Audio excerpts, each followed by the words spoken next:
मिरु दुलाराय बर' फरायसा आफादनि लेङाइ आफादगिरि खोरोमदाव औवारिनि मोनसे फेसबुक पोस्ट नंगौ बे समाव मिरु दुलाराय बर' फरायसा आफाद एबा आबसुनि लेङाइ आफादगिरि खोरोमदाव औवारिनि मोनसे फेसबुक पोस्ट आरो बे फेसबुक पोस्टआवनो लिरदों जेन Z are you ready for next नंगौ बे समाव गिबियावनो मख'नांगोन दि बिटिआर नाङैनो अल बड' जेन जेटनि सोमावसारनाया हादोर नाङैनो रायजो नाङैनो सोमावग्लुंहोनो हादों जेराव मोनद' हारि गोबां जौगाखानाय मोनद' हारिनो जा एसटि होनो नागिरनायनि थांखि बे थांखिखौ एबा बे थांखिनि बेरेखायै आरो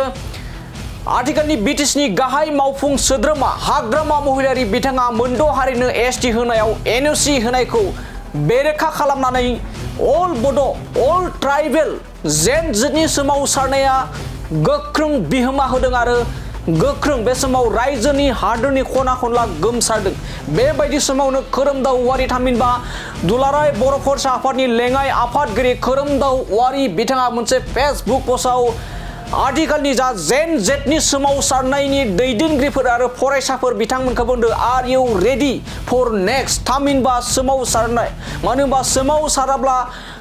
जोंनि बे हादोराव एबा जोंनि बर' हारिया जेबो मोनफेराखै मानो होनना बुङोब्ला मोनद' हारिनो एसटि होनो थांनायाव जोंनि थाखानाय जा मोन 14 ट्राइबेल एसटि माहारिफोरा गोबां खहा दं सोलोंथाइ बिथिङाव साख्रि बाख्रिनि बिथिङाव लोगोसे राजखान्थिनि बिथिङाव बेखौ नोजोर होनानै आथिखालनि जेन जेट सोमावसारनाया गोख्रों बे समाव गोख्रों सोलिगासिनो दं थिग बेबायदि समावनो खोरोमदाव औवारिनि जा gen Z are you ready for next आरो लिरबावदों politician don't try to politics every move today's students are the future leaders of tomorrow नंगौ बे समाव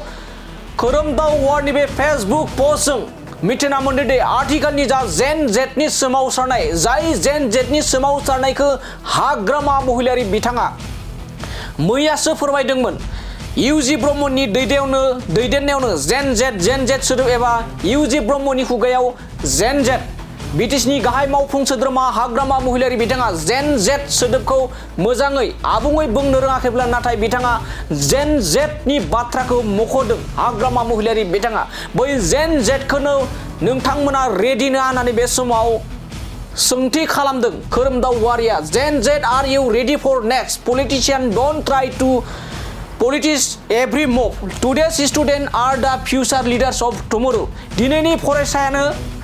जोंनि इयुननि दैदेनगिरि एबा लिडार्स होननानै बे समाव थांखिना बुंनायखौ बे समाव नुना मोननाय जादों थारैनो बे समाव जोंनि बड'लेण्ड बुब्लिनिफ्रायबो सोंथि खालामो जेन Z are you ready for next नंगौ बे समाव खोरोमदाव औवारि बिथाङा बे लिरनाया गोबाङैनो ससियेल मिडिया एबा समाजारि बिजोङाव गोसारनायखौ बे समाव नुना मोननाय जादों।